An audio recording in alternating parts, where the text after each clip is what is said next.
Good evening, ladies and gentlemen, lovers and seekers, and anyone else who might be having a time. Let's get started, shall we? From the Zero Friction Machine Company, the Department of Applied Mortality and Exit Design. The headline reads, Good Knowledge to Have. The body reads, How to Build a Death Machine Before a Death Machine Builds You. There comes a time, not marked on any calendar, when a man must choose. Will he be dragged to his death by the machinery of the world, killed? Or will he build a machine of his own, one that carries him even unto the grave, with grace, with clarity, and with dignity? This is no small matter. Most people you see do not die. They are killed, not violently, not abruptly, though that too happens, but slowly, impersonally, over time.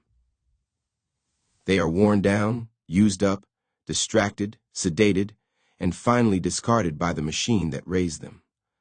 And when they are discarded, they are not remembered.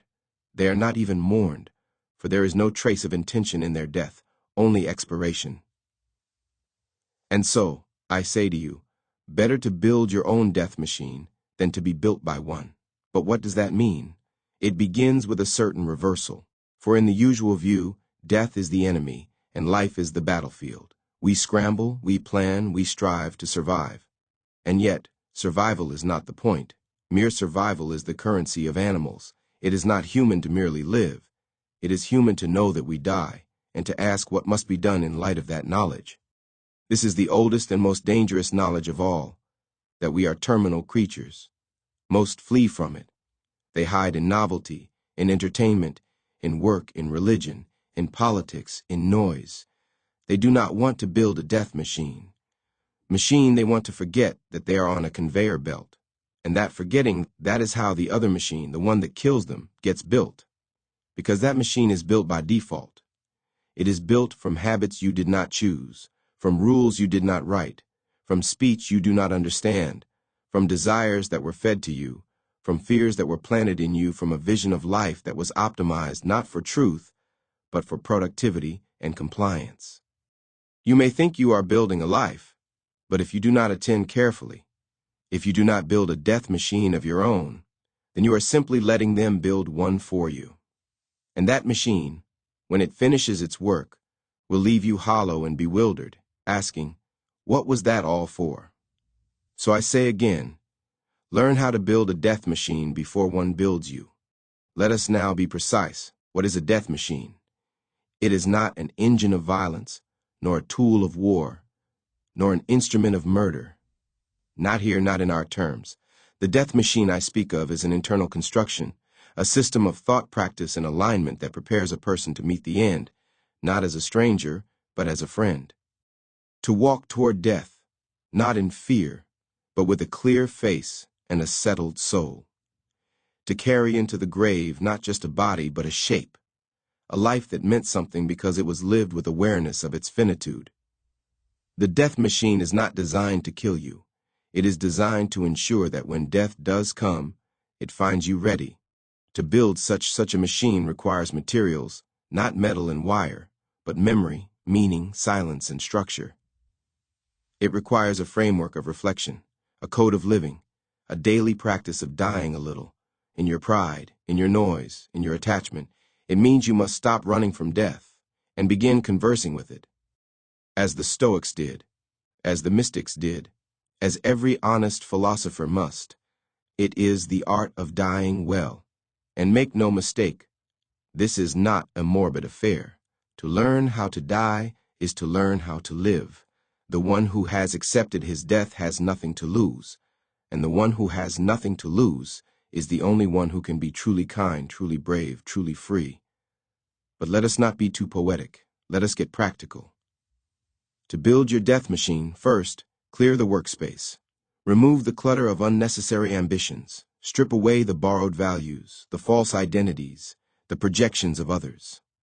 A machine must be clean, elegant, precise. Next, draw the schematics. Ask, what kind of death do I wish to die? Not in terms of circumstance, but in terms of presence. Do I want to be aware, grateful, settled, at peace? Then, design your days to move toward that end. If you wish to die without regret, live now without self-deception. If you wish to die with gratitude, cultivate daily appreciation. The machine will only function as it is assembled. Third, gather your tools. You will need stillness, you will need attention, you will need teachers, elders, guides, but above all, you will need truth. Not the kind found in slogans or books, but the kind that burns when you say it. Truth is the fuel that keeps the death machine running clean. Without it, the engine seizes. Fourth, test the mechanism. Practice small deaths. Let go of grudges. Tell the truth when it's hard. Say goodbye when it's time. Watch something you love fade. And do not flinch. The machine grows stronger each time you choose presence over panic. Finally, do not rush the finish. You are not trying to die sooner. You are preparing to die well. So live fully, fiercely, but never forget you are preparing. Every hour, every breath preparing. And the one who prepares well may live longer, not shorter, for he is not wasting time. Now let me warn you, the other machine is also building, the one they make for you. It looks like comfort. It feels like safety. It runs on distraction. It teaches you to avoid discomfort, to seek approval, to chase stimulation, to numb pain, to fear silence.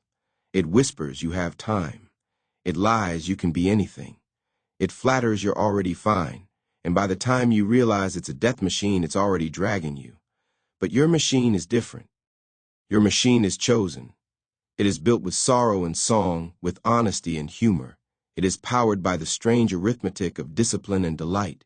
It does not fear death. It converses with it. And when your time comes, and it will, your machine will hum to life. And instead of dragging you, it will carry you. It will guide you to the edge. It will hold your soul as it slips from this world. And those who remain will not say, "He died too soon." They will say, "He died right." This, my friends, is good knowledge to have, not because it spares you from death, but because it spares you from meaningless death.